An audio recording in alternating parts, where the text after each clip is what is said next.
ಈ ಕಾರ್ಯಕ್ರಮದ ವಿಶೇಷ ಏನು ಅಂತಂದ್ರೆ, ವೇದಿಕೆಯಲ್ಲಿ ನನ್ನನ್ನ ಬಿಟ್ರೆ 3 ಜನ ಹಿರಿಯರು ತುರ್ತು ಪರಿಸ್ಥಿತಿಯ ಕರಾಳವನ್ನ ಅನುಭವಿಸಿರೋರು ಇಲ್ಲಿ ಕೂತಿದ್ದಾರೆ. 75ರ ನಂತರ ಹುಟ್ಟಿರ್ತಕ್ಕಂಥವ್ರಿಗೆ ತುರ್ತು ಪರಿಸ್ಥಿತಿಯ ಕರಾಳತೆಯನ್ನ ಅರ್ಥ ಮಾಡ್ಕೊಳ್ಳಿಕ್ಕೆ ಅಥವಾ ಗ್ರಹಿಸ್ಕೊಳ್ಳಿಕ್ಕೆ ಸಾಧ್ಯನೇ ಇಲ್ಲ. ಸೊ ಈ ತುರ್ತು ಪರಿಸ್ಥಿತಿ 1975 ಜೂನ್ 25ನೇ ತಾರೀಕು ಜಾರಿಗೆ ಬಂದಂತ ತುರ್ತು ಪರಿಸ್ಥಿತಿಯ ಕರಾಳತೆ ಈ ದೇಶದ ಪ್ರಜಾಪ್ರಭುತ್ವವನ್ನ ಸಸ್ಪೆಂಡ್ ಮಾಡಿಬಿಟ್ಟಿತ್ತು. ಪ್ರಜಾಪ್ರಭುತ್ವವನ್ನ ಸಸ್ಪೆಂಡ್ ಮಾಡೋದು ಅಂತಂದ್ರೆ ಪ್ರಜೆಗಳ ಹಕ್ಕುಗಳನ್ನ ಸಸ್ಪೆಂಡ್ ಮಾಡೋದು. 21 ತಿಂಗಳುಗಳ ಕಾಲ ಪ್ರಜೆಗಳ ಹಕ್ಕುಗಳನ್ನ ಕೊಡ್ತಕ್ಕಂತಹ ಭಾರತದ ಸಂವಿಧಾನ, ಬಾಬಾ ಸಾಹೇಬ್ ಅಂಬೇಡ್ಕರ್ ಬರೆದಂತ ಸಂವಿಧಾನವನ್ನ 21 ತಿಂಗಳುಗಳ ಕಾಲ ಸಸ್ಪೆಂಡ್ ಮಾಡಲಾಗಿತ್ತು. ಸಸ್ಪೆಂಡ್ ಅಂದ್ರೆ ಅಮಾನತ್ತಿನಲ್ಲಿ ಇಡಲಾಗಿತ್ತು. ಭಾರತದ ಸಂವಿಧಾನ ಅಮಾನತ್ತಲ್ಲಿರುವಾಗ ಏನೆಲ್ಲ ಅನಾಹುತಗಳು ನಡೆದೋಗಿದೆ ಅನ್ನೋದನ್ನ ಹೊಸ ತಲೆಮಾರಿಗೆ ತಿಳಿಸದೆ ಹೋದ್ರೆ ಮುಂದೇನು ಇದು ಮರುಕಳಿಸಬಹುದು.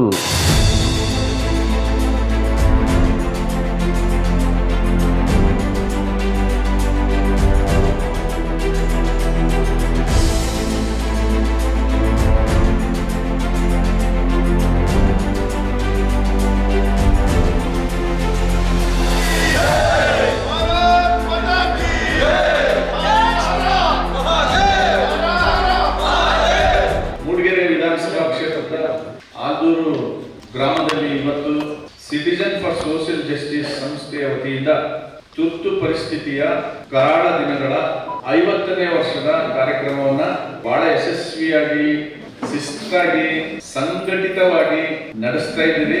ಹಾಗಾಗಿ ಈ ಭಾಗದ ಎಲ್ಲ ಗೌರವಾನ್ವಿತ ಮುಖಂಡರುಗಳಿಗೆ ಮೊದಲನೇದಾಗಿ ನಾನು ಕೃತಜ್ಞತೆ ಮತ್ತು ಅಭಿನಂದನೆಗಳನ್ನು ಸಲ್ಲಿಸ್ತೇನೆ. ಈ ಕಾರ್ಯಕ್ರಮದ ವಿಶೇಷ ಏನು ಅಂತಂದ್ರೆ, ವೇದಿಕೆಯಲ್ಲಿ ನನ್ನನ್ನ ಬಿಟ್ರೆ 3 ಜನ ಹಿರಿಯರು ತುರ್ತು ಪರಿಸ್ಥಿತಿಯ ಕರಾಳವನ್ನ ಅನುಭವಿಸಿರೋರು ಇಲ್ಲಿ ಕೂತಿದ್ದಾರೆ. ಅಧ್ಯಕ್ಷತೆಯನ್ನು ಅವ್ರಿಗೆ ಕೊಟ್ಟಿದ್ದೀರಿ. ಅಧ್ಯಕ್ಷತೆಯನ್ನು ವಹಿಸಿರುವ ಸನ್ಮಾನ್ಯ ಹಿರಿಯ ಸಹೋದರರಾದಂಥ ಭವಾನಿ ಶಂಕರ್ ಅವರೇ, ಮತ್ತೊಬ್ಬ ಹೋರಾಟಗಾರರಾದಂಥ ಸಹೋದರ ನಾರಾಯಣಗೌಡ ಅವರೇ, ಮತ್ತೊಬ್ಬ ಹೋರಾಟಗಾರರಾದಂಥ ಸಹೋದರ ಸುಮಿತ್ರ ಗೌಡ ಅವರೇ, ವೇದಿಕೆಯ ಮುಂಭಾಗದಲ್ಲಿ ಆಸೀನರಾಗಿರ್ತಕ್ಕಂಥ ಎಲ್ಲ ತಾಯಂದಿರೇ, ಸೋದರಿಯರೇ, ಭಾರತೀಯ ಜನತಾ ಪಾರ್ಟಿಯ ಎಲ್ಲ ಗೌರವಾನ್ವಿತ ಮುಖಂಡರುಗಳೇ, ವಿವಿಧ ಸಂಘ ಸಂಸ್ಥೆಗಳ ಎಲ್ಲ ಪದಾಧಿಕಾರಿ ಬಂಧುಗಳೇ, ಮಾಧ್ಯಮದ ಸ್ನೇಹಿತರೆ, 50 ವರ್ಷಗಳಾಗೋಗಿದೆ ಎಮರ್ಜೆನ್ಸಿ ಬಂದು. ಈಗ ಯಾಕಪ್ಪ ಇದ್ರ ಬಗ್ಗೆ ಮಾತಾಡ್ಬೇಕು ಅಂತ. 50 ವರ್ಷ ಅಂದ್ರೆ ಹೆಚ್ಚು ಕಡಿಮೆ 10 ತಲೆಮಾರು ಒಟ್ಟೋಗಿದೆ. 75ರ ನಂತರ 1975ರ ನಂತರ ಹುಟ್ಟಿರೋರೆಲ್ಲ ಒಂದ್ಸತಿ ಕೈ ಎತ್ತಿ. 75ರ ನಂತರ ಹುಟ್ಟಿರೋರು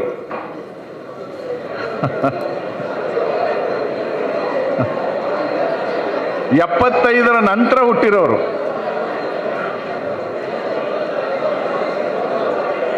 ವೆರಿ ಗುಡ್, ವೆರಿ ಗುಡ್, ಕೈ ಬಿಡಿ. ಸೊ ನಾನು ಯಾಕೆ ಇದನ್ನ ಹೇಳ್ತಾ ಇದ್ದೀನಿ ಅಂದ್ರೆ, ಅದೇ ಮತ್ತೆ 75ರ ನಂತರ ಹುಟ್ಟಿರ್ತಕ್ಕಂಥವ್ರಿಗೆ ತುರ್ತು ಪರಿಸ್ಥಿತಿಯ ಕರಾಳತೆಯನ್ನ ಅರ್ಥ ಮಾಡ್ಕೊಳ್ಳಿಕ್ಕೆ ಅಥವಾ ಗ್ರಹಿಸ್ಕೊಳ್ಳಿಕ್ಕೆ ಸಾಧ್ಯನೇ ಇಲ್ಲ.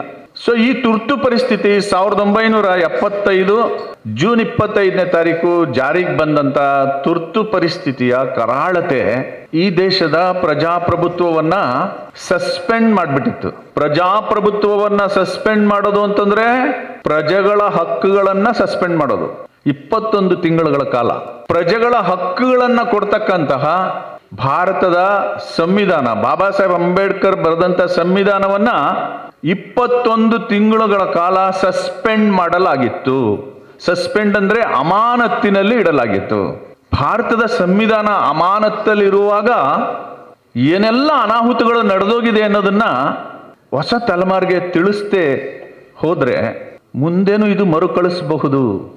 ನಮ್ಮ ದೇಶ ಬದುಕಿರೋವರೆಗೆ ಮುಂದೆಂದೂ ಯಾವುದೇ ಪಕ್ಷದ ಸರ್ಕಾರನೂ ಕೂಡ ಆ 21 ತಿಂಗಳುಗಳ ಕಾಲ ನಡೆದಂತ ಅನಾಹುತಕಾರಿ ಘಟನಾವಳಿಗಳಿದೆಯಲ್ಲ ಅದನ್ನ ಮುಂದೆ ಮಾಡಬಾರ್ದು ಅಂದ್ರೆ ಹೊಸ ತಲೆಮಾರಿಗೆ ಏನ್ ಮಾಡಿದ್ರು ಅನ್ನೋದನ್ನ ಅರ್ಥ ಮಾಡಿಸ್ಲಿಕ್ಕೆ ಈ ಕಾರ್ಯಕ್ರಮ. ಅದಕ್ಕೆ ಇದನ್ನ ಅಭಿಯಾನ ಅಂತ ಕರಿತೀವಿ. ಜೂನ್ 23ರಿಂದ ಇವತ್ತಿನವರೆಗೆ ಇಡೀ ದೇಶದಾದ್ಯಂತ ಈ ಅಭಿಯಾನ ನಡೀತಾ ಇದೆ. ಕೋಟಿ ಕೋಟಿ ಜನರಿಗೆ, ಹೊಸ ತಲೆಮಾರಿನ ಜನರಿಗೆ, ಯುವಕ ಯುವತಿಯರಿಗೆ ಈ ತುರ್ತು ಪರಿಸ್ಥಿತಿಯ ಕರಾಳತೆಯನ್ನ ಹೇಳ್ತಾ ಇದ್ದೀವಿ. ಯಾಕೆ ಹೇಳ್ತಾ ಇದ್ದೀವಿ ಅಂತಂದ್ರೆ, ಮತ್ತೊಂದ್ಸತಿ ರಿಪೀಟ್ ಮಾಡ್ತೀನಿ, ಮುಂದೆ ಯಾವತ್ತೂ ಸಹ ಇಂತಹ ಸ್ಥಿತಿ ಭಾರತಕ್ಕೆ ಬರಬಾರ್ದು. ಆ ಕಾರಣಕ್ಕೆ ತುರ್ತು ಪರಿಸ್ಥಿತಿಯ ಕರಾಳ ದಿನವನ್ನ ಆಚರಣೆ ಮಾಡ್ತಾ ಇರೋದು. ನಮಗೆಲ್ಲ ತೆವಲಿಡ್ದಿದೆ, ಯಾರನ್ನೋ ಟೀಕೆ ಮಾಡೋಕ್ಕೋಸ್ಕರ ಮಾಡ್ತಾ ಇರೋದಲ್ಲ ಇದು. ತುಂಬ ಜನರಿಗೆ ಆ ಥರದ್ದೊಂದು ಗ್ರಹಿಕೆ ಇದೆ, ಅದು ರಾಂಗ್. ಅದು ಪ್ರಜಾಪ್ರಭುತ್ವ ವ್ಯವಸ್ಥೆ ಜೀವಂತವಾಗಿ ಉಳಿಬೇಕು ಅಂತಂದ್ರೆ ಪ್ರಜೆಗಳ ಹಕ್ಕುಗಳು ಜೀವಂತವಾಗಿರ್ಬೇಕು. ಆ ಪ್ರಜೆಗಳ ಹಕ್ಕುಗಳ ಜೀವ ತೆಗೆದಂತಹ ಘಟನಾವಳಿಗಳನ್ನ ನಾವು ಹೊಸ ತಲೆಮಾರಿಗೆ ಹೇಳಲಿಕ್ಕೋಸ್ಕರ ಈ ಕಾರ್ಯಕ್ರಮ. ಬಂಧುಗಳೇ, ತುಂಬ ಸಮಯ ನಾನು ಪ್ರಸ್ತಾವನೆಯನ್ನು ಮಾಡದೆ ನೇರವಾಗಿ ಸಬ್ಜೆಕ್ಟ್ಗೆ ಬಂದ್ಬಿಡ್ತೀನಿ. ತುರ್ತು ಪರಿಸ್ಥಿತಿ ಇದ್ದಂಥ ಅವಧಿ ಯಾವುದು ಅಂತಂದ್ರೆ, ಜೂನ್ 25, 1975ರಿಂದ ಮಾರ್ಚ್ 21, 1977ರವರೆಗೆ 21 ತಿಂಗಳ ಕಾಲ ತುರ್ತು ಪರಿಸ್ಥಿತಿ ಜಾರಿನಲ್ಲಿತ್ತು. ಈ ತುರ್ತು ಪರಿಸ್ಥಿತಿ ಯಾಕೆ ತಂದ್ರು? ತುರ್ತು ಪರಿಸ್ಥಿತಿಯನ್ನ ಜಾರಿ ಮಾಡಲಿಕ್ಕೆ ಸಂವಿಧಾನದಲ್ಲಿ ಅವಕಾಶ ಇದೆಯಾ ಅಂತ ನೋಡಿದ್ರೆ ಅವಕಾಶ ಇದೆ. ನಾನು ಸುಮ್ಮನೆ ಹೇಳ್ಬಿಟ್ರೆ ಇವ್ರ ತಲೆಗೆ ಏನು ಬರ್ತದೆ ಅದನ್ನ ಮಾತಾಡ್ತಾರೆ ಅಂತ ಅಂದ್ಕೊಂಡ್ಬಿಡ್ತಾರೆ ಅಂತ ಓದಿ ಹೇಳ್ಬಿಡ್ತೀನಿ. ನಾನು ಇಂಗ್ಲಿಷದಿಲ್ಲ, ನಾನು ಓದ್ತೀನಿ, ಆಮೇಲೆ ನಾನು ಕನ್ನಡದಲ್ಲಿ ತರ್ಜುಮೆ ಮಾಡಿ ಹೇಳ್ತೀನಿ. Article 352, proclamation of emergency.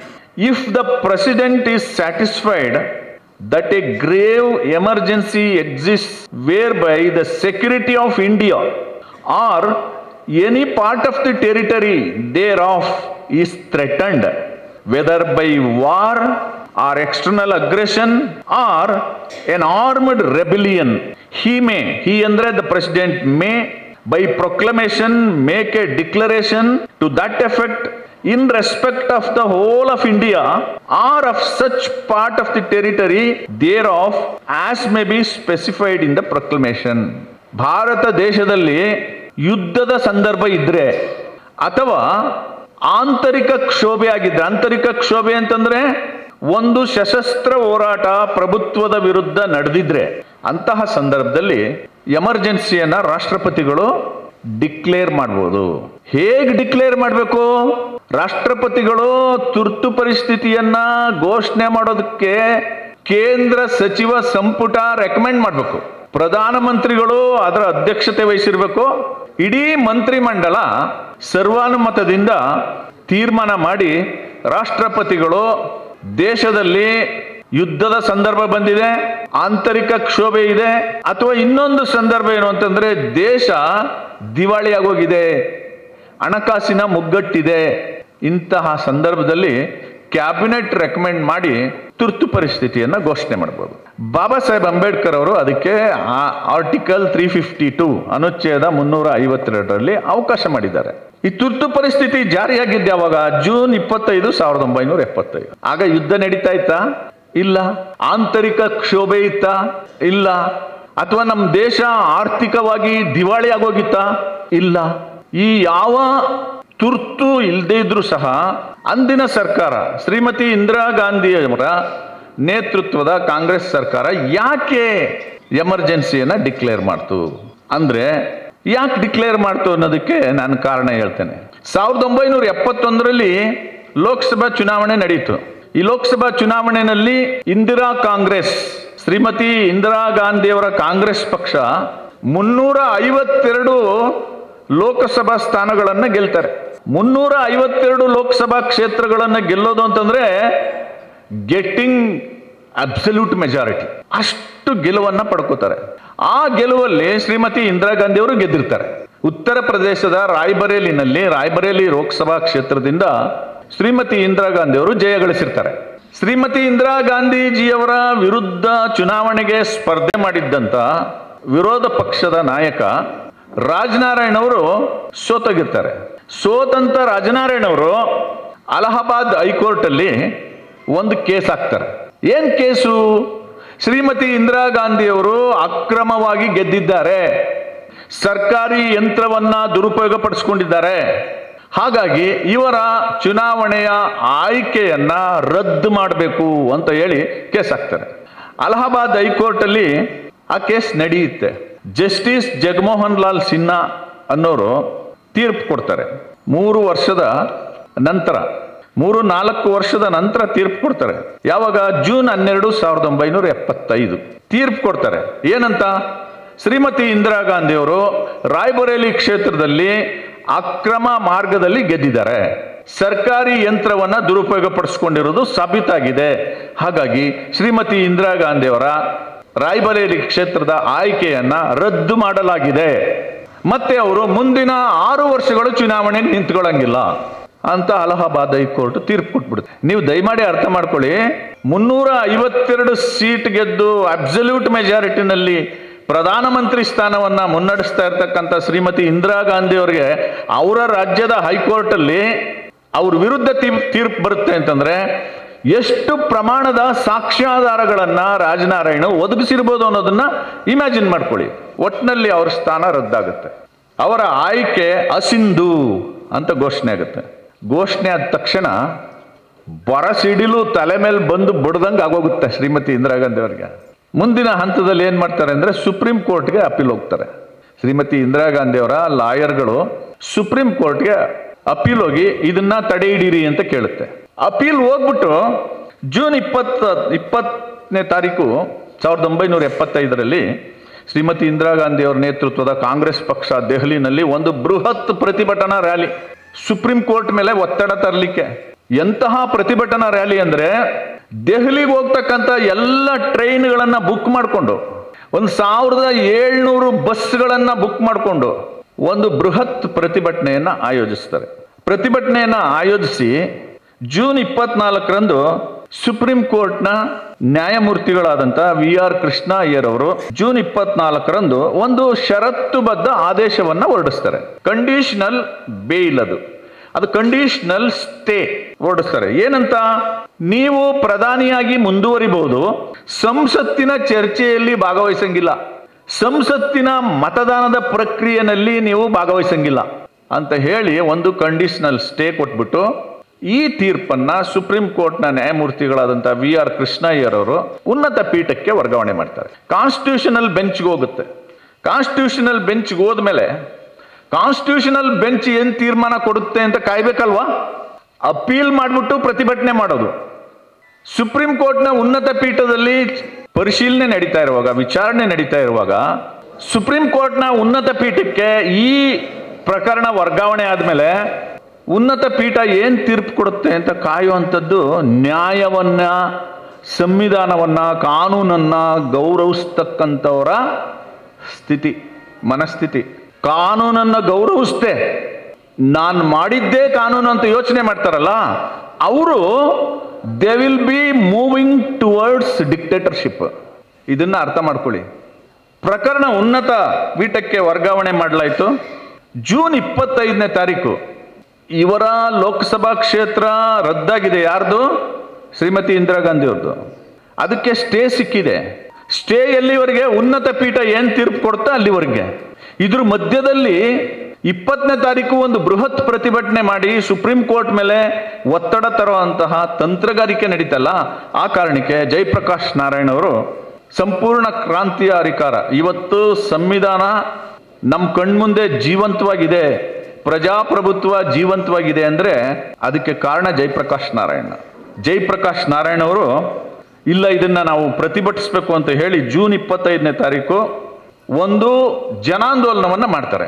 ಒಂದು ಬಸ್ ಕೊಡಲ್ಲ, ಒಂದು ಟ್ರೈನ್ ಫೆಸಿಲಿಟೀಸ್ ಕೊಡಲ್ಲ, ಎಂಥದ್ದು ಕೊಡಲ್ಲ. ಪ್ರಜಾಪ್ರಭುತ್ವ ಅಪಾಯದಲ್ಲಿದೆ.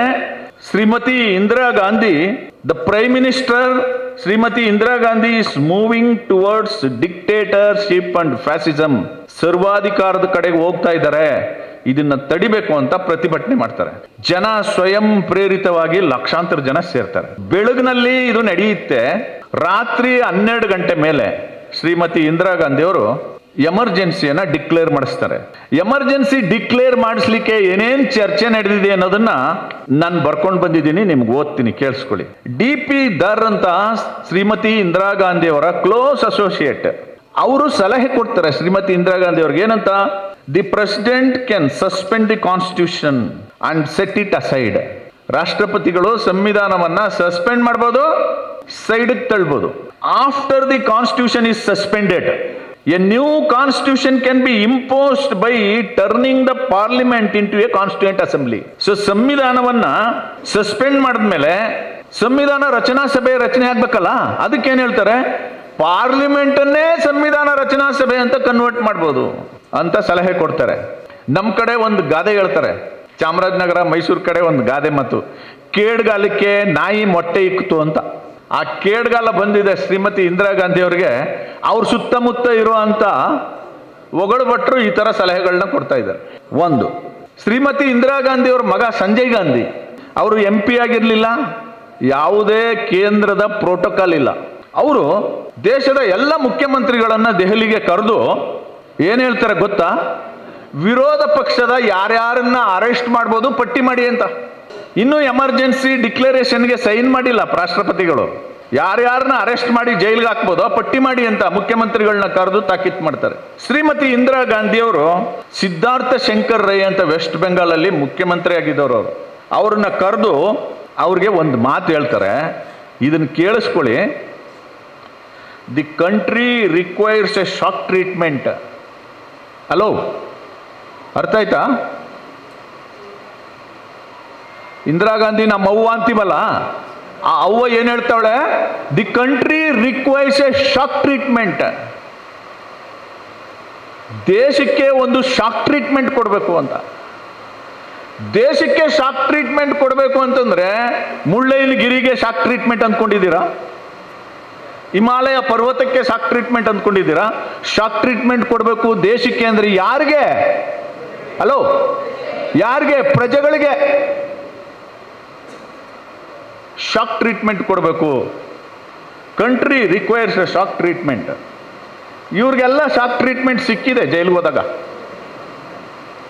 ಸಿಕ್ಕಿದೆ. ಮುಂದೆ ಸಿದ್ಧಾರ್ಥ ಶಂಕರ್ ರೈ ಸಜೆಸ್ಟ್ ಮಾಡ್ತಾರೆ, ಏನಂತ ಸಜೆಸ್ಟ್ ಮಾಡ್ತಾರೆ ಅಂದ್ರೆ, ಅನುಚ್ಛೇದ 352ರ ಪ್ರಕಾರ ರಾಷ್ಟ್ರಪತಿಗಳ ಮೂಲಕ ಆಂತರಿಕ ತುರ್ತು ಪರಿಸ್ಥಿತಿಯನ್ನ ಘೋಷಣೆ ಮಾಡಬಹುದು ಮೇಡಮ್ ಅಂತ ರೆಕಮೆಂಡ್ ಮಾಡ್ತಾರೆ. ಇವರೆಲ್ಲರ ಮಾತುಕತೆ ಭಾರತದಲ್ಲಿ ತುರ್ತು ಪರಿಸ್ಥಿತಿಯನ್ನ ಘೋಷಣೆ ಮಾಡೋ ತೀರ್ಮಾನಕ್ಕೆ ಬರ್ತಾರೆ. ಶ್ರೀಮತಿ ಇಂದಿರಾ ಗಾಂಧಿಯವರು ಸಿದ್ಧಾರ್ಥ ಶಂಕರ್ ರೈ ಜೊತೆಗೆ ರಾಷ್ಟ್ರಪತಿಗಳನ್ನು ಭೇಟಿ ಮಾಡಿ ಎರಡೇ ಲೈನಿನ ಒಂದು ತೀರ್ಮಾನ. ಏನ್ ತೀರ್ಮಾನ? ದೇಶದಲ್ಲಿ ಆಂತರಿಕ ಕ್ಷೋಭೆ ಉಂಟಾಗಿದೆ, ಹಾಗಾಗಿ ಆಂತರಿಕ ತುರ್ತು ಪರಿಸ್ಥಿತಿಯನ್ನು ಘೋಷಣೆ ಮಾಡಲಾಗಿದೆ ಅಂತ ಹೇಳ್ಬಿಟ್ಟು ಸೈನ್ ಮಾಡ್ಬೇಕಲ್ಲ, ರಾಷ್ಟ್ರಪತಿಗಳು ಸೈನ್ ಮಾಡ್ಬೇಕಲ್ಲ, ಅಲ್ಲಿ ಡಾಟ್ಸ್ ಹಾಕ್ತಾರೆ, ಒಂದು 5 ಡಾಟ್. ಅರ್ಥ ಆಯ್ತಾ? ಮಕ್ಕಳಿಗೆ ಖಾಲಿ ಬಿಟ್ಟ ಪದವನ್ನು ತುಂಬಿರಿ ಅಂತ ಹಾಕ್ತೀವಿ ನೋಡಿ, ಆ ಥರ ರಾಷ್ಟ್ರಪತಿಗಳಿಗೆ ಒಂದು ರೆಸಲ್ಯೂಷನ್ ಮಾಡಿ ಕಳಿಸ್ತಾರೆ. ದೇವರಾಜ್ ಶೆಟ್ರೆ,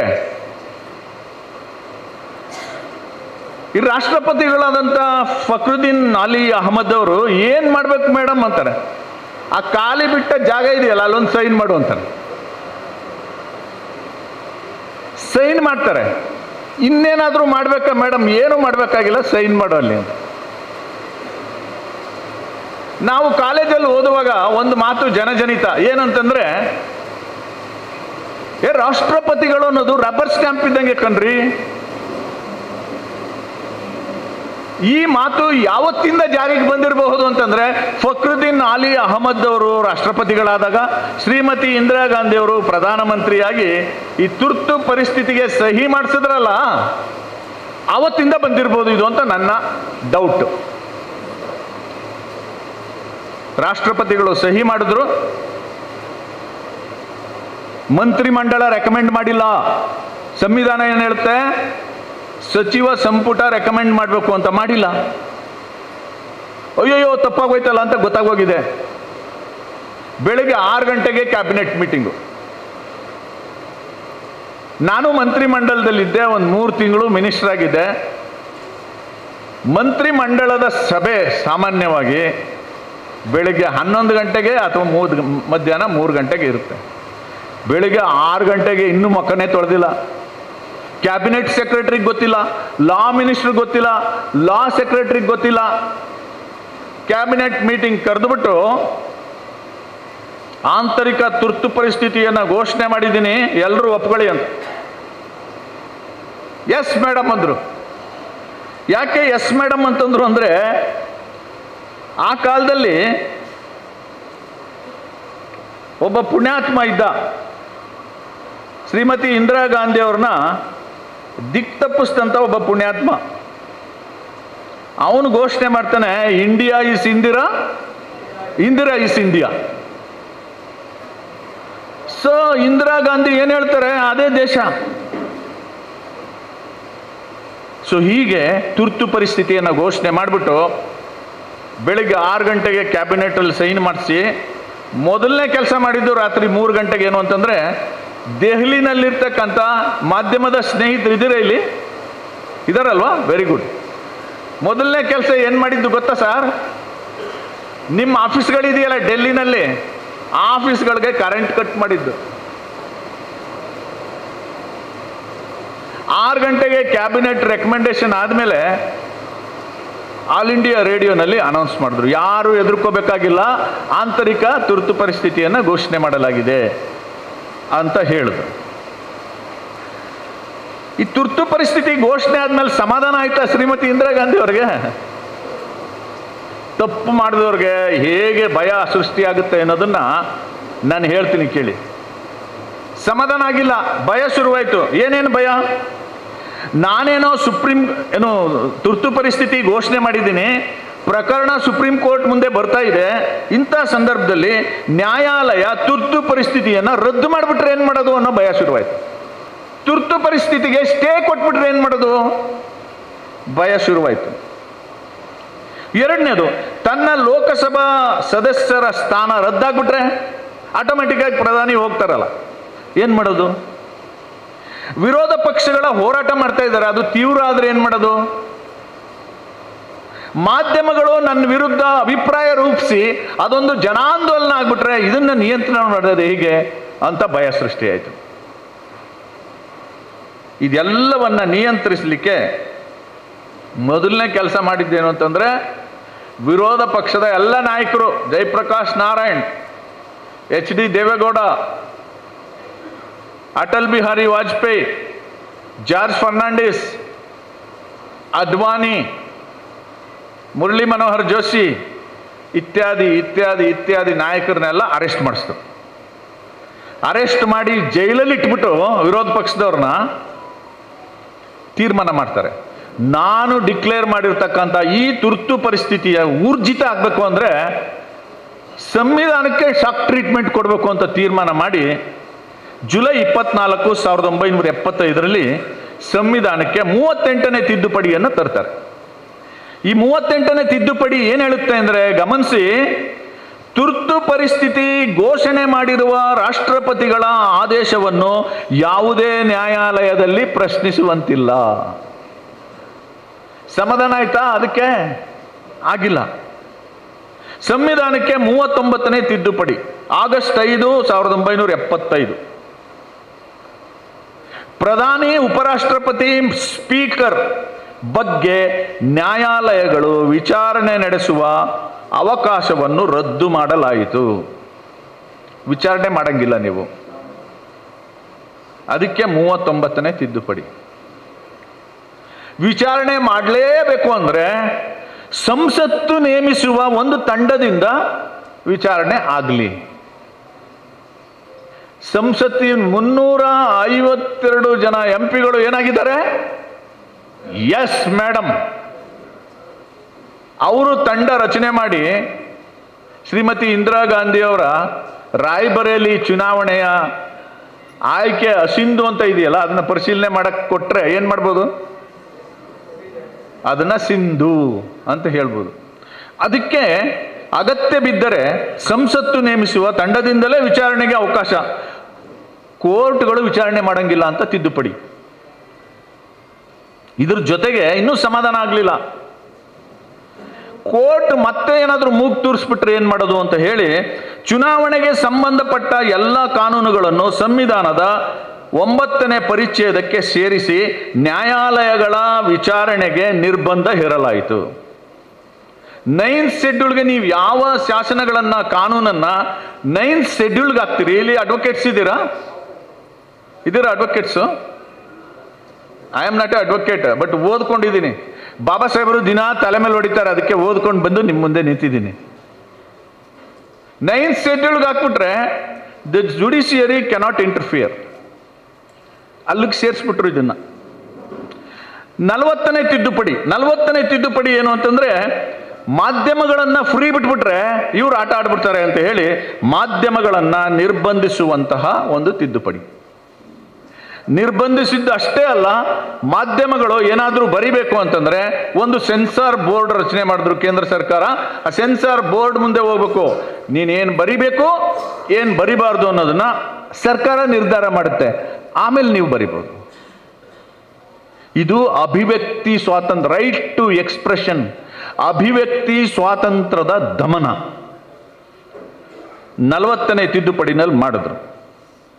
41ನೇ ತಿದ್ದುಪಡಿ, ಸುಪ್ರೀಂ ಕೋರ್ಟ್ ವಿಚಾರಣೆ ಆರಂಭ ಆಗುವ 2 ದಿನ ಮೊದಲು, ಸುಪ್ರೀಂ ಕೋರ್ಟ್ ವಿಚಾರಣೆ ಆರಂಭ ಆಗ್ತಾ ಇದೆ, ಅದಕ್ಕೆ 2 ದಿನದ ಮೊದಲು ಆಗಸ್ಟ್ 9, 1975ರಲ್ಲಿ 41ನೇ ತಿದ್ದುಪಡಿ ತರ್ತಾರೆ. 41ನೇ ತಿದ್ದುಪಡಿನಲ್ಲಿ ಏನು ಹೇಳ್ತಾರೆ? ಪ್ರಧಾನಿ, ರಾಷ್ಟ್ರಪತಿ, ಸ್ಪೀಕರ್, ರಾಜ್ಯಪಾಲರು ಆ ಹುದ್ದೆಗೆ ಬರುವ ಮೊದಲಿನ ಪ್ರಕರಣಗಳನ್ನು, ಆ ಪ್ರಕರಣಗಳ ವಿಚಾರಣೆಯನ್ನು ನ್ಯಾಯಾಲಯಗಳು ನಡೆಸುವಂತಿಲ್ಲ. ಪ್ರಧಾನಿ ಶ್ರೀಮತಿ ಇಂದಿರಾ ಗಾಂಧಿ ಪ್ರಧಾನಿ ಆಗೋಕ್ ಮೊದಲು MP ಆಗಿ ಗೆದ್ದಿದಾರಲ್ಲ, ಅಂತಹ ಪ್ರಕರಣವನ್ನು ವಿಚಾರಣೆ ಮಾಡಂಗಿಲ್ಲ. ಸುತ್ತ ಕಿಟಕಿ ಬಾಕ್ಲು ಎಲ್ಲನೂ ಟೈಟ್ ಮಾಡ್ಕೊಂಬಿಟ್ರು. ನಾವು ಹಂಗೆ ಅಲ್ವ ಮಲಗುವಾಗ, ಕಿಟಕಿ ಬಾಕಲ್ ಸರಿಯಾಗಿ ಹಾಕಿದೀವ ನೋಡಮ್ಮ ಅಂತೇಳಿ, ಡೋರ್ ಬೋಲ್ಟ್ ಹಾಕಿದೀವ ಕರೆಕ್ಟಾಗಿ ನೋಡ್ಬಿಡು. This is a psychological problem.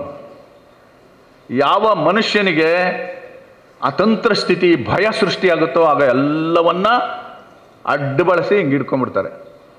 ಹಂಗೆ ಹಿಡ್ಕೊಂಡ್ಬಿಟ್ರು ನಮ್ಮವ್ವ ಶ್ರೀಮತಿ ಇಂದಿರಾ ಗಾಂಧಿ.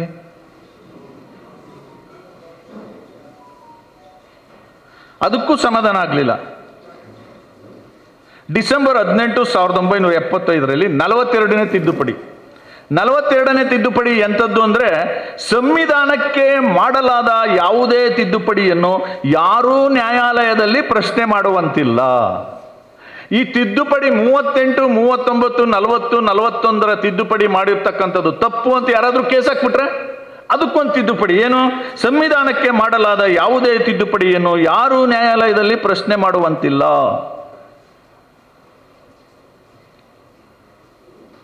ಆ ತಿದ್ದುಪಡಿನಲ್ಲಿ ಇನ್ನೊಂದು ಕೆಲಸ ಮಾಡ್ತಾರೆ, ಏನು ಗೊತ್ತಾ? ಪಾರ್ಲಿಮೆಂಟಲ್ಲಿ ಈಗ ನಾವೆಲ್ಲ ಅಸೆಂಬ್ಲಿಗೆ ಅಟೆಂಡ್ ಮಾಡೋದು, ಬೆಲ್ ಆಗೋದು, ಸ್ಪೀಕರು ಆಫೀಸಲ್ಲಿ ಕೂತಿರೋರು.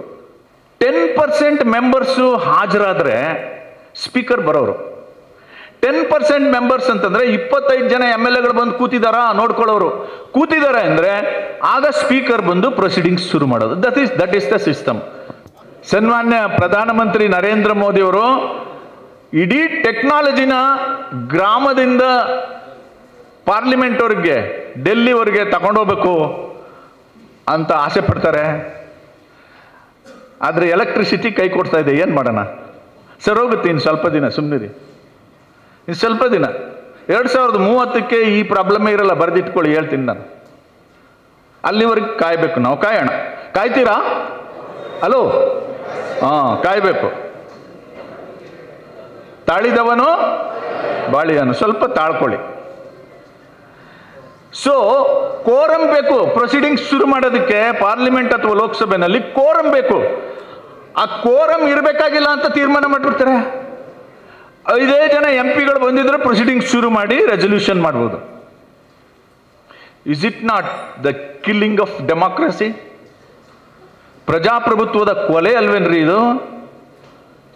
ಆದರೆ ನಮ್ಮವ್ವ ಅದನ್ನ ಮಾಡಿಬಿಟ್ರು. ಇನ್ನೊಂದು ಮಾಡಿದ್ರು, ಏನು ಗೊತ್ತಾ? ಲೋಕಸಭೆಯ ಅವಧಿ ಎಷ್ಟು ವರ್ಷ? 5 ವರ್ಷದ ಅವಧಿಯನ್ನ 6 ವರ್ಷ ಮಾಡ್ಕೊಂಡ್ಬಿಟ್ರು. ಬರೀ ಲೋಕಸಭೆಗೆ ಯಾಕೆ ಅನ್ನೋ ಪ್ರಶ್ನೆ ಬಂತು. ಎಲ್ಲ ರಾಜ್ಯ ವಿಧಾನಸಭೆಗಳು 6 ವರ್ಷ. ಏನಂದ್ಕೊಂಡ್ಬಿಟ್ಟವ್ರೆ ವಿಧಾನಸಭೆ ಲೋಕಸಭೆನ ಅಂದ್ರೆ ಮುನ್ಸಿಪಾಲ್ಟಿ ಅಂದ್ಕೊಂಡ್ಬಿಟ್ಟವ್ರೆ, ನಗರಸಭೆ, ಗ್ರಾಮ ಪಂಚಾಯತಿ ಅಂದ್ಕೊಂಡ್ಬಿಟ್ಟವ್ರೆ. ಆ ಲೆವೆಲ್ಗೆ ಇಳಿಸಿದ್ರು.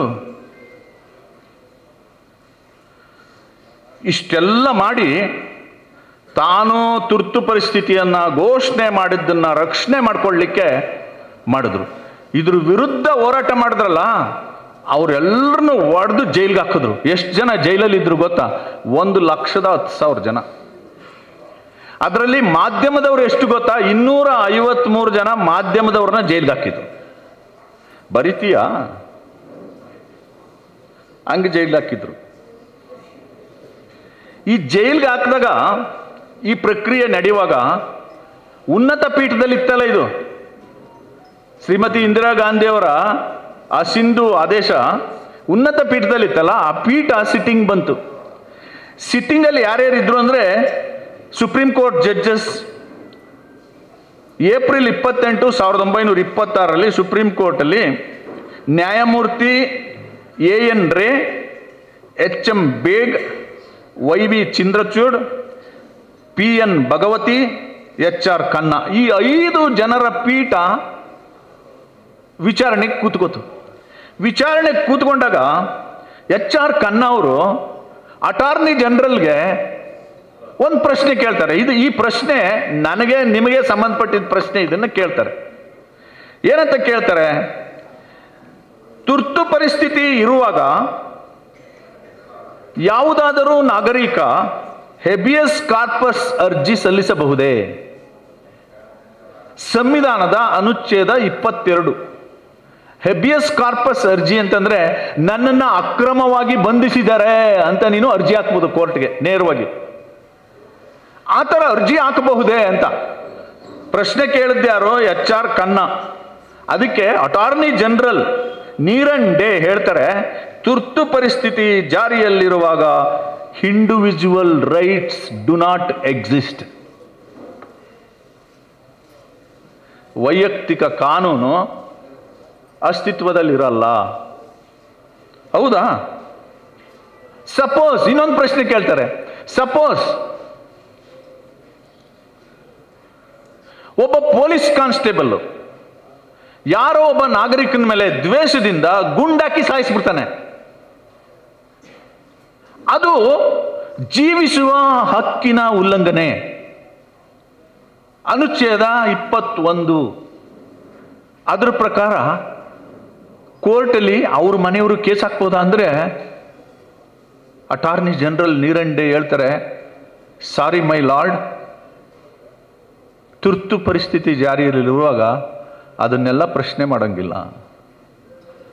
ಕೊಂದುಬಿಟ್ರು ಅದನ್ನ ಕೇಳಂಗಿಲ್ಲ. ಇದನ್ನ 5 ಜನ ನ್ಯಾಯಾಧೀಶರಲ್ಲಿ ವಿರೋಧ ಮಾಡಿದವರು, ಡಿಸೆಂಟ್ ನೋಟ್ ಬರೆದವ್ರು ಯಾರು ಅಂದರೆ HR Khanna, justice HR Khanna. ಅವರೊಂದು ಪುಸ್ತಕ ಬರೆದಿದ್ದಾರೆ, ನೀದರ್ ರೋಸಸ್ ನಾರ್ ಥಾರ್ನ್ ಅಂತ. ಇದು ಗುಲಾಬಿನೂ ಅಲ್ಲ ಮುಳ್ಳು ಅಲ್ಲ ಅಂತ ಒಂದು ಪುಸ್ತಕ ಬರೆದಿದ್ದಾರೆ. ಆ ಪುಸ್ತಕದಲ್ಲಿ ಇದನ್ನ ಹೇಳ್ತಾರೆ. ಸೊ ನಮ್ಮ ಮೂಲಭೂತ ಹಕ್ಕುಗಳಾದಂತಹ ವಾಕ್ ಸ್ವಾತಂತ್ರ್ಯ, ಸಂಘಟನಾ ಸ್ವಾತಂತ್ರ್ಯ, ಅಭಿವ್ಯಕ್ತಿ ಸ್ವಾತಂತ್ರ್ಯ, ಜೀವಿಸುವ ಸ್ವಾತಂತ್ರ್ಯಕ್ಕೆ ಮಾರಣಾಂತಿಕ ಹಲ್ಲೆ ಮಾಡಿದಂಥದ್ದು ತುರ್ತು ಪರಿಸ್ಥಿತಿ. ಇದನ್ನ ನಿಮಗೆ 75ರ ನಂತರ ಹುಟ್ಟಿರ್ತಕ್ಕಂಥ ನನ್ನ ಸೋದರ ಸೋದರಿಯರಿಗೆ ಹೇಳ್ಬೇಕ ಬೇಡೋ? ಅದನ್ನ ಹೇಳಕ್ಕೆ ನಾನು ಇಲ್ಲಿ ಬಂದಿರೋದು. ಯಾಕೆ ಅಂದರೆ 75ರಲ್ಲಿ ನಾನು ಡಿಗ್ರಿ ಮಾಡ್ತಾ ಇದ್ದೆ. ಎಮರ್ಜೆನ್ಸಿ ಬಂದಾಗ ನಾವೆಲ್ಲ ಕ್ಷೀಣ ಧ್ವನಿನಲ್ಲಿ ವಿರೋಧ ಮಾಡಿದ್ವಿ. ನಮ್ಮ ಕಾಲೇಜ್ಗಳಲ್ಲಿ ವಿರೋಧ ಮಾಡಿದ್ವಿ. ಸೊ ಇಂತಹ ತುರ್ತು ಪರಿಸ್ಥಿತಿ ಒಂದು ಕಾನೂನು ತರ್ತದೆ. ಏನು ಕಾನೂನು ಅಂತಂದರೆ ಮೀಸಾ, MISA, ಮೀಸಾ. ಮೀಸಾ ಅಂದರೆ maintenance of internal security act. ಆಂತರಿಕ ಭದ್ರತೆಯ ಕಾಯ್ದೆ. ಇದರ ಅಡಿನಲ್ಲಿ 1,10,000 ಜನರನ್ನ ಅರೆಸ್ಟ್ ಮಾಡಿದ್ರು. ಅದರಲ್ಲಿ ಕಳೆದ ಬಿಜೆಪಿ ಸರ್ಕಾರದಲ್ಲಿ ಸುರೇಶ್ ಕುಮಾರ್ ಅಂತ ಪ್ರಾಥಮಿಕ ಪ್ರೌಢ ಶಿಕ್ಷಣ ಸಚಿವರಿದ್ರು, ಗೊತ್ತಲ್ವಾ? ಅವ್ರಿಗೆ 16 ವರ್ಷ, ಅವರನ್ನ ಅರೆಸ್ಟ್ ಮಾಡಿದ್ದಾರಂತೆ. ಯಾಕೆ ಅರೆಸ್ಟ್ ಮಾಡಿದ್ದಾರೆ ಅಂತ ಸಂವಾದದಲ್ಲಿ ಅವ್ರದ್ದೊಂದು ಪಾಡ್ಕಾಸ್ಟಿಂಗ್ ಇದೆ, ನೋಡಿ, ರಾತ್ರಿ ಹೋಗಿ ಕೂತ್ಕೊಂಡು ತಗೊಂಡು ನೋಡಿ. ಏನಕ್ಕೆ ಅಂದರೆ, ಭಾರತಕ್ಕೆ ಆ ಕಾಲದಲ್ಲಿ ಒಂದು ಫಾರಿನ್ ಡೆಲಿಗೇಟ್ಸ್ ಬಂದಿದ್ರಂತೆ, ಬೇರೆ ಬೇರೆ ದೇಶದ ಫಾರಿನ್ ಡೆಲಿಗೇಟ್ಸು. ಆ ಫಾರಿನ್ ಡೆಲಿಗೇಟ್ಸು ಬೆಂಗಳೂರಿಂದ ಮೈಸೂರಿಗೆ ಹೈಟೆಕ್ ಬಸ್ಸಲ್ಲಿ ಹೋಗ್ಬೇಕಾಗಿತ್ತು. ಸಂಘದ ಪ್ರಮುಖರು ಸುರೇಶ್ ಕುಮಾರ್ ಜೊತೆಗೆ 4 ಜನರನ್ನ ಕರೆದ್ಬಿಟ್ಟು, ನೋಡ್ರಯ್ಯ, ಈ ಫಾರಿನ್ ಡೆಲಿಗೇಟ್ಸು ಬೆಂಗಳೂರಿಂದ ಮೈಸೂರಿಗೆ ಹೋಗ್ತಾರೆ, ಆ ಬಸ್ ಒಳಗಡೆ ಹತ್ತಬೇಕು. ನೀವು ಹೆಂಗೆ ಹತ್ತೀರೋ ಏನು ಮಾಡ್ತೀರೋ ಗೊತ್ತಿಲ್ಲ, ಹತ್ತಬೇಕು. ಹತ್ತುಬಿಟ್ಟು ಈ ಇಂಗ್ಲಿಷ್ ಕರಪತ್ರವನ್ನು ಅವ್ರಿಗೆಲ್ಲ ಹಂಚಬೇಕು. ಅದನ್ನು ಇಂಗ್ಲೀಷಲ್ಲಿ ಹೇಳಬೇಕು. ನಿನಗೆ ಇಂಗ್ಲೀಷ್ ಬರಲ್ಲ ಅಂದರೆ ಅರ್ಕಲ್ ಮುರ್ಕಲ್ ಇಂಗ್ಲೀಷ್ಲಾದರೂ ನೀನು ಹೇಳಬೇಕು ಅಂತ ಸುರೇಶ್ ಕುಮಾರ್ ಅವರು ಹೇಳ್ತಾರೆ. ಅದು ಹೆಂಗೆ ಬಸ್ ಒಳಗಡೆ ಓದುವ ಗೊತ್ತಿಲ್ಲ, ಒಟ್ಟಿನಲ್ಲಿ ಓದ್ವಿ ಅರ್ಕಲು ಮುರ್ಕಲು ಇಂಗ್ಲೀಷಲ್ಲಿ ಹೇಳಿದ್ವಿ. ಎಲ್ರಿಗೂ ಆಶ್ಚರ್ಯ ಆಯಿತು. ಒಂದು ಬಸ್ ಮುಗೀತು, ಇನ್ನೊಂದು ಬಸ್ ಹತ್ತುವಾಗ ಬಂದು ಹಿಡ್ಕೊಂಡ್ರು ಪೊಲೀಸರು. ಬಂದು ಹಿಡ್ಕೊಂಡು ಎಳ್ಕೊಂಡು ಹೋಗಿ 5 ದಿನ ಕೆಡಿಕೊಂಡು ಹೊಡೆದವ್ರು ಅವ್ರನ್ನ. 5 ದಿನ ಹೊಡೆದು ಸಾಕಾಗದೆ, ಈ ನನ್ನ ಮಗ ಬಾಯಿ ಬಿಡ್ತಾ ಇಲ್ವಲ್ಲ ಅಂದ್ಬಿಟ್ಟು ಹತ್ತಿಸ್ರೋ ಏರೋಪ್ಲೇನ್ನ ಅಂದ್ರಂತೆ. ಚಿಕ್ಕ ಹುಡುಗ, 16 ವರ್ಷದ ಹುಡುಗ, ಏರೋಪ್ಲೇನ್ ಅಂದರೆ ಎಲ್ಲೋ ಬೇರೆ ದೇಶಕ್ಕೆ ಕರ್ಕೊಂಡು ಹೋಗ್ತಾರೇನೋ ಅಂತ ಇವರು 2 ಕೈನ ಹಿಂದಕ್ಕೆ ಕಟ್ಬಿಟ್ಟು 2 ಕಾಲನ್ನು ಹಿಂದಕ್ಕೆ ಕಟ್ಬಿಟ್ಟು ಎತ್ತಿದ್ರ ಮೇಲಕ್ಕೆ, ಇವಾಗ ಬಾಯ್ ಬಿಡು ಅಂತ. ಗೊತ್ತಿಲ್ಲ ಸರ್ ನನಗೆ ಅಂದಿದ್ದಕ್ಕೆ ಏರೋಪ್ಲೇನ್ ಹತ್ತಿಸಿ ಹೊಡೆದಿದ್ದಾರೆ. ಅದನ್ನು ಸುಧಾರಿಸ್ಕೊಳ್ಳೋಕ್ಕೆ 3 ತಿಂಗಳಾಗಿದೆಯಂತೆ ಅವರಿಗೆ. 15 ತಿಂಗಳುಗಳ ಕಾಲ ಜೈಲಲ್ಲಿದ್ದರು. ಯಾರ್ಯಾರ ಜೊತೆಗಿದ್ರು ಅಂದರೆ, ದೇವೇಗೌಡರ ಜೊತೆಗೆ, ಅಟಲ್ ಬಿಹಾರಿ ವಾಜಪೇಯಿ ಅವ್ರ ಜೊತೆಗೆ, ಇಂಥ ಮಹನೀಯರ ಜೊತೆ ಇದ್ರಂತೆ. 16 ವರ್ಷದ ಹುಡುಗ. ಇದು ಒಬ್ಬರದ್ದು ಎಕ್ಸಾಂಪಲ್ ಕೊಡ್ತಾ ಇದ್ದೀನಿ. ಜಯಪ್ರಕಾಶ್ ನಾರಾಯಣ್ ಸತ್ತೋದ್ರು. ಅವರ ಸಾವಿಗೆ ಕಾರಣ ಏನು ಅಂದರೆ, ಜೈಲಲ್ಲಿ ಅವ್ರಿಗೆ ಮಾಡಿದಂಥ ಟಾರ್ಚರ್. ಹೀಗೆ ಒಂದು ಕಡೆ ಹೇಳ್ತಾ ಇದ್ದಾರೆ, ನನಗೆ ಮಾಹಿತಿ ಸಿಕ್ಕಿಲ್ಲ, ಅಧಿಕೃತವಾಗಿ ಮಾಹಿತಿ, 2,500 ಇಂದ 3,000 ಜನ ಸತ್ತಿದ್ದಾರೆ, ದಾಖಲೆ ಇಲ್ಲ. ಇನ್ನೊಂದ್ಸತಿ ಬೇಕಾ ಇದು? ಅಲೋ, ಇನ್ನೊಂದ್ಸರಿ ಬೇಕೇನ್ರಿ ಇದು ನಿಮಗೆ? ಇದನ್ನ ತಡೆದು ಪ್ರಜಾಪ್ರಭುತ್ವವನ್ನ ರಕ್ಷಣೆ ಮಾಡಲಿಕ್ಕೆ ನಾವು ಎಚ್ಚರಗೊಳ್ಬೇಕಾಗಿದೆ.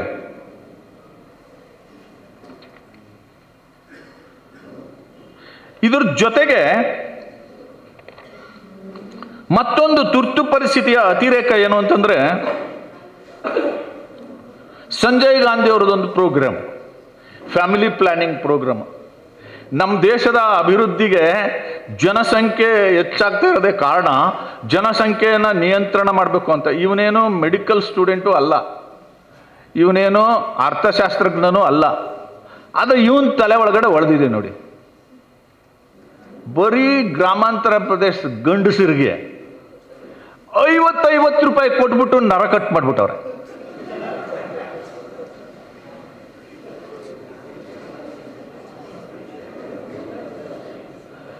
ಈ ನರ ಕಟ್ ಮಾಡಕ್ಕೆ ಎಲ್ಲ ಮುಖ್ಯಮಂತ್ರಿಗಳಿಗೆ ಟಾರ್ಗೆಟ್. ಕರ್ನಾಟಕದ ಮುಖ್ಯಮಂತ್ರಿ ದೇವರಾಜ ಅರಸು ಅವರು 25,000 ಜನ ಗಂಡಸರಿಗೆ ನರ ಕಟ್ ಮಾಡಿ, ಈ ನರ ಕಟ್ ಮಾಡೋ ಬಿಸಿನಲ್ಲಿ ಮದುವೆ ಆಗದೆ ಇರೋರು ಕಟ್ ಮಾಡಿಸ್ಕೊಂಡವ್ರೆ. ಯಾಕೆಂದ್ರೆ 50 ರೂಪಾಯಿ ಸಿಗುತ್ತೆ ಅಂತ.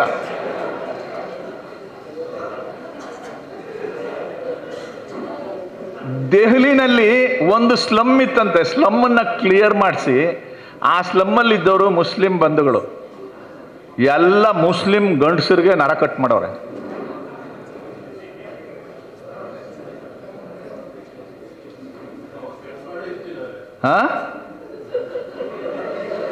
ಅದು ಬೇರೆ ವಿಚಾರ. ಒಟ್ಟಿನಲ್ಲಿ ಕಟ್ ಮಾಡವ್ರೆ. ಎಷ್ಟೋ ಜನ ಸತ್ತೋಗ್ಬಿಟ್ರಂತೆ. ಎಷ್ಟೋ ಜನ ಮುಸ್ಲಿಂ ಯುವಕರು ಸತ್ತೋಗಿದ್ದಾರೆ. ಇಂಥ ಅನಾಹುತಕಾರಿ ಘಟನೆಯನ್ನ ಮಾಡಿದಂಥ ಸಂಜಯ್ ಗಾಂಧಿಯವರು ಅವ್ರಿಗೆ ಏರೋಪ್ಲೇನ್ ಓಡಿಸಕ್ಕೆ ಬತ್ತಿಲ್ವೋ ಅಥವಾ ಚೆನ್ನಾಗಿ ಓಡಿಸೋದು ಗೊತ್ತಿದ್ರೂ ತಲೆ ನೆಟ್ಟಗಿರ್ಲಿಲ್ವೋ ಏನೋ ಆಕ್ಸಿಡೆಂಟ್ ಮಾಡ್ಕೊಂಡು ಸತ್ತದ ಪಾಪ.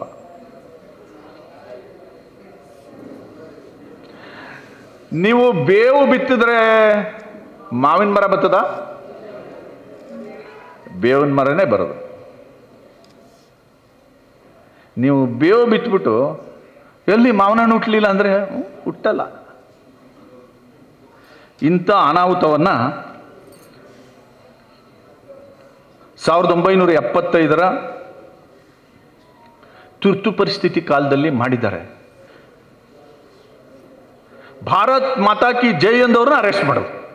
ಯಾಕೆಂದ್ರೆ ಭಾರತ್ ಮಾತಾ ಕಿ ಜೈ ಅನ್ನೋರು RSS ಅವ್ರನ್ನ ಎಳ್ಕೊಂಡೋಗಿ ಒಳಗಡೆ ಹಾಕಿ, ಜನಸಂಘದವರು ಎಳ್ಕೊಂಡೋಗಿ, ಸೋಷಿಯಲಿಸ್ಟರು ಎಳ್ಕೊಂಡೋಗಿ. ಈ ಮಾತನ್ನ ಎಲ್ಲಿ ನಿಂತ್ಕೊಂಡು ಹೇಳ್ತಾ ಇದ್ದೀನಿ ಗೊತ್ತಾ? ಜನಪರ ಚಳುವಳಿಗಳು ಉಗಮವಾದಂಥ ಭೂಮಿ ಮೇಲೆ ನಿಂತ್ಕೊಂಡು ಹೇಳ್ತಾ ಇದ್ದೀನಿ ನಾನು. ಆಲ್ದೂರ್ ಇದೆಯಲ್ಲ, ರೈತ ಚಳವಳಿ, ದಲಿತ ಚಳವಳಿ, ಸಮಾಜವಾದಿ ಚಳವಳಿ ಹುಟ್ಟಿದಂಥ ನೆಲದಲ್ಲಿ ನಿಂತುಕೊಂಡು ತುರ್ತು ಪರಿಸ್ಥಿತಿಯ ಅತಿರೇಕಗಳನ್ನು ನಿಮ್ಮ ಗಮನಕ್ಕೆ ತರ್ತಾ ಇದ್ದೀನಿ. ಬಂಧುಗಳೇ, ಕೊನೆಯದಾಗಿ ಒಂದು ಮಾತು ಹೇಳ್ತೀನಿ. ತುರ್ತು ಪರಿಸ್ಥಿತಿ ಸಂವಿಧಾನವನ್ನು 21 ತಿಂಗಳುಗಳ ಕಾಲ ಸಸ್ಪೆಂಡ್ ಮಾಡಿತ್ತು, ಪ್ರಜಾಪ್ರಭುತ್ವವನ್ನು ಕಗ್ಗೊಲೆ ಮಾಡಿತ್ತು, ಮಾನವ ಹಕ್ಕುಗಳನ್ನು ಹರಣ ಮಾಡಿತ್ತು. ಇದರಿಂದ ರೋಸಿ ಹೋದಂಥ ಭಾರತದ ಜನ 1977ರಲ್ಲಿ ಚುನಾವಣೆ ಬಂದಾಗ ಜನತಾ ಸರ್ಕಾರಕ್ಕೆ ಅಧಿಕಾರ ಕೊಟ್ಟರು. ಆ ಜನತಾ ಸರ್ಕಾರ, ಜನಸಂಘ, ಇವತ್ತಿನ ಭಾರತೀಯ ಜನತಾ ಪಾರ್ಟಿಯ ತಾಯಿ ಯಾರು ಅಂದರೆ ಜನಸಂಘ. ಜನಸಂಘ 75ರ ಎಮರ್ಜೆನ್ಸಿಯ ಅತಿರೇಕಗಳನ್ನು ಗಮನಿಸಿ ರಾಷ್ಟ್ರದ ರಕ್ಷಣೆಗೋಸ್ಕರ, ಪ್ರಜಾಪ್ರಭುತ್ವದ ರಕ್ಷಣೆಗೋಸ್ಕರ, ಸಂವಿಧಾನದ ರಕ್ಷಣೆಗೋಸ್ಕರ ತಮ್ಮ ಪಕ್ಷವನ್ನ ಡಿಸಾಲ್ವ್ ಮಾಡಿ ಜನತಾ ಪಾರ್ಟಿ ಜೊತೆ ಮರ್ಜ್ ಆದವರು. ಜಯಪ್ರಕಾಶ್ ನಾರಾಯಣ್ ಜೊತೆ ಮರ್ಜ್ ಆಗಿ ಜನತಾ ಪಾರ್ಟಿ ಸಿಂಪಲ್ ಮೆಜಾರಿಟಿ ತಗೊಂಡು ಗೆಲ್ತು. ಎಷ್ಟು ಸಿಂಪಲ್ ಮೆಜಾರಿಟಿ ಅಂದರೆ 292 ಸೀಟು ಅಷ್ಟೇ. ದೇವರಾಜ್ ಶೆಟ್ರೆ ನನಗೆ 292 ಮಾತ್ರ ತಗೊಂಡ್ರಲ್ಲಪ್ಪ ಅಂತ ಯೋಚನೆ ಮಾಡುವಾಗ ಎದೆ ನಡುಗುತ್ತೆ. ಯಾಕೆ ಗೊತ್ತಾ? ಕರ್ನಾಟಕದಲ್ಲಿ 28 ಲೋಕಸಭಾ ಕ್ಷೇತ್ರಗಳಲ್ಲಿ 77ರ ಚುನಾವಣೆಯಲ್ಲಿ ಕಾಂಗ್ರೆಸ್ 27 ಗೆದ್ದಿದ್ರು. ಆ ಥರ ಏನಾದರೂ ಉತ್ತರ ಪ್ರದೇಶ, ಬಿಹಾರ, ಮಧ್ಯಪ್ರದೇಶ, ರಾಜಸ್ಥಾನ ಇಲ್ಲೆಲ್ಲ ಗೆದ್ದು ಬಿಟ್ಟಿದ್ದಿದ್ರೆ ಈ ಚುನಾವಣೆ ನಡೆಯುವಾಗ ಸಂವಿಧಾನಕ್ಕೆ ಮಾಡಿದ್ದಂಥ ಎಲ್ಲ ತಿದ್ದುಪಡಿಗಳು ಅಸ್ತಿತ್ವದಲ್ಲಿತ್ತು.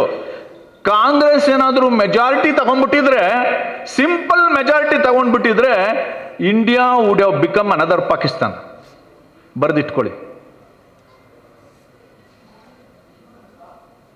ಡಿಕ್ಟೇಟರ್ಶಿಪ್ ಬಂದ್ಬಿಡೋದು. ಯಾಕೆಂದ್ರೆ ಆ ಕಾಲದಲ್ಲಿ ಡಿಕ್ಟೇಟರ್ಶಿಪ್ ತರಬೇಕು ಅನ್ನೋ ವಿಚಾರ ಶ್ರೀಮತಿ ಇಂದಿರಾ ಗಾಂಧಿ ಅವ್ರ ತಲೆ ಒಳಗಡೆ ಹೋಗ್ಬಿಟ್ಟಿತ್ತು. ಯಾಕೆ ಅಂತಂದ್ರೆ ರಷ್ಯಾದಿಂದ ಇನ್ಫ್ಲೂಯೆನ್ಸ್ ಇತ್ತು ಇವ್ರಿಗೆ.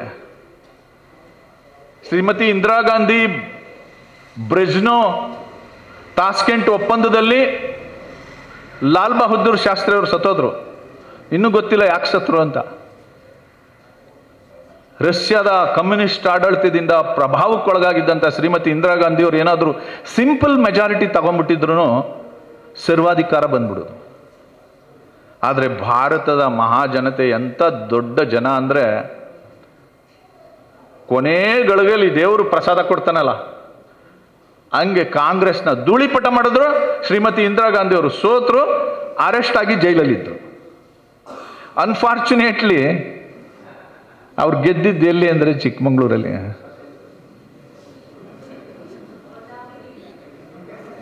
ನೀವಿರ್ಲಿಲ್ಲ ಬಿಡಿ, ನಿಮಗೊಂದು ಮಾತು ಹೇಳ್ತೀನಿ. ನಾವಿರ್ಲಿಲ್ಲ ಅಂದಿದ್ದಕ್ಕೆ ನಿಮಗೊಂದು ಮಾತು ಹೇಳ್ತೀನಿ.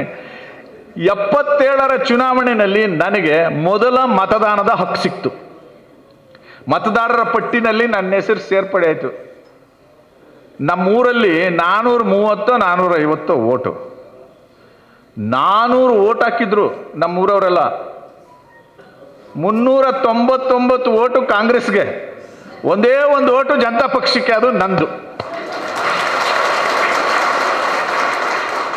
ನಮ್ಮಪ್ಪ ನಮ್ಮವ್ವ ಏನು ಹೇಳಿದ್ರು ಗೊತ್ತಾ? ನಮ್ಮ ಭಾಷೆಯಲ್ಲಿ ಹೇಳ್ತೀನಿ ಬಿಡ, ಯಾರು ಹುಟ್ಟಿದೆ ನೀನು ಅಂದ್ರು. ನಮ್ಮಪ್ಪನಿಗೆ ಕೇಳಿದೆ, ನೀನು ಹೇಳ್ಬೇಕು, ನನಗೆ ಯಾಕೆ ಕೇಳಿದೆ ಅಂತ. ಅಂದ್ರೆ ಅಂತಹ ಒಂದು ನಂಬಿಕೆ ಕಾಂಗ್ರೆಸ್ ಮೇಲೆ. 77ರಲ್ಲಿ ಮೊದಲನೇ ಓಟು ಜನತಾ ಪಾರ್ಟಿಗೆ ಹಾಕಿದವನು ನಾನು. ಇಲ್ಲಿವರೆಗೆ ಒಂದು ಗ್ರಾಮ ಪಂಚಾಯತಿ ನಗರಸಭೆನಲ್ಲೂ ಕಾಂಗ್ರೆಸ್ ಓಟ್ ಹಾಕಿಲ್ಲ.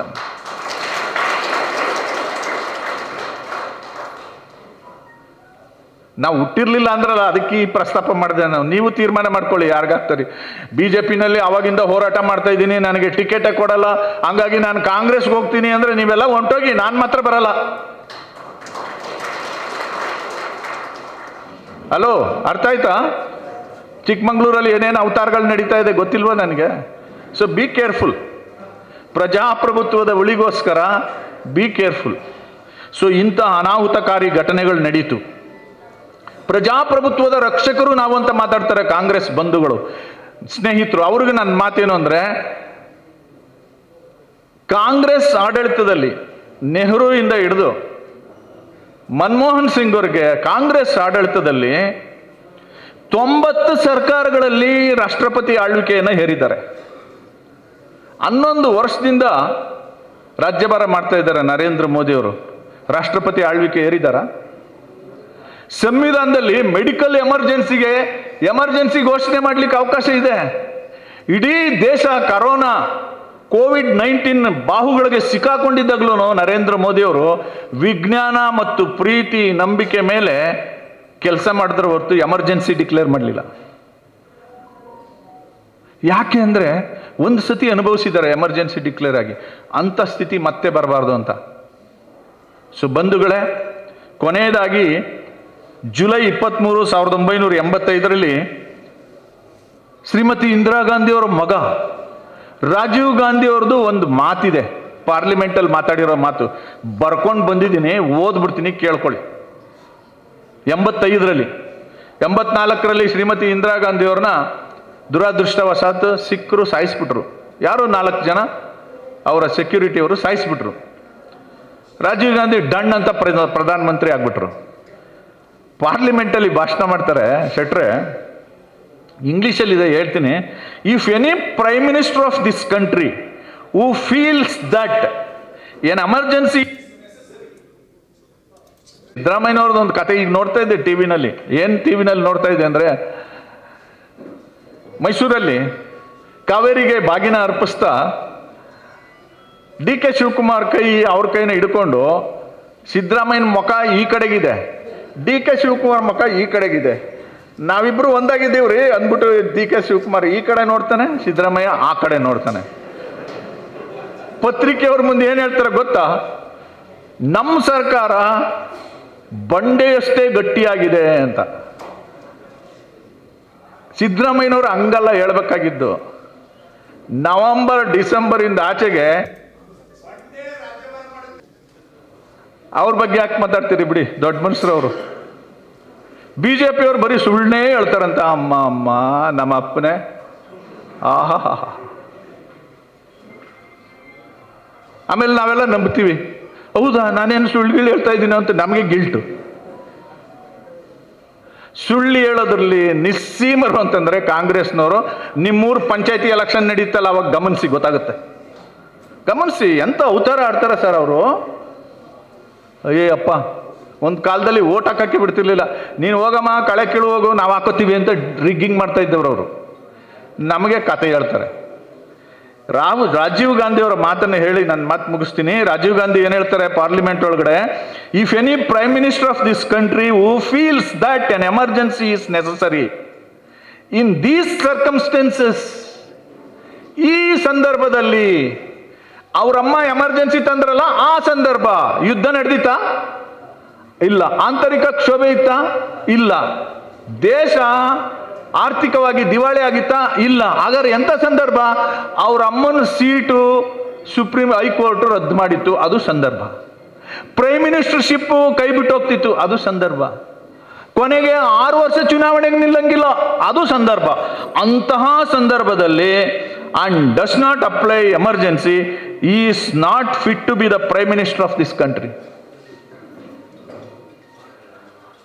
ಅಂದ್ರೆ ಗಾಂಧಿ ನೆಹರು ಫ್ಯಾಮಿಲಿಯ ಬ್ಲಡ್ ವೇನ್ಸ್ ಇದೆಯಲ್ಲ, ಅಲ್ಲಿ ಒಂದೇ ಭಾವನೆ ಹರಿತಾ ಇದೆ. ಅದು ಯಾವುದು ಅಂದ್ರೆ ಸರ್ವಾಧಿಕಾರ.